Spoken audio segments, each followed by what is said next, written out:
দুটি সংখ্যার গসাগু ও লসাগু যথাক্রমে 10 ও 900, একটি সংখ্যা 20 হলে অপরটি কত? তাহলে আমরা এখানে সরাসরি লিখি অপর সংখ্যাটি।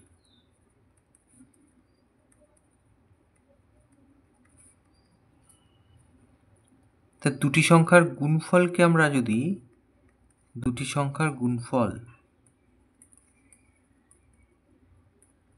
তাকে যদি আমরা অন্য একটি সংখ্যা দিয়ে ভাগ করি, মানে যে কোনো একটি সংখ্যা দিয়ে যদি ভাগ করি তাহলে আর একটা সংখ্যা পাওয়া যায়। তাহলে যে কোনো দুটি সংখ্যার গুণফলকে যদি একটি সংখ্যা দিয়ে ভাগ করা যায় তাহলে অপর সংখ্যা পাওয়া যায়। তাহলে আমরা এখানে দেখব দুটি সংখ্যার গুণফল কি দেওয়া আছে? নেই।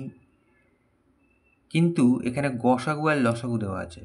গসাগু আর লসাগু গুণ করা মানেই দুটি সংখ্যার গুণফলকে পেয়ে যাওয়া। তাহলে আমরা এর জায়গায় কি লিখব? এর জায়গায় লিখব গসাগু গুণ লসাগু, তার তলায় একটি সংখ্যা।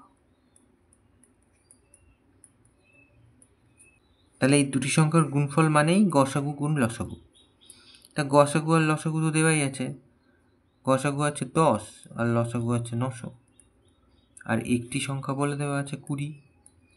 তাহলে এবার কাটাকুটি করলেই হবে। 2 1 2,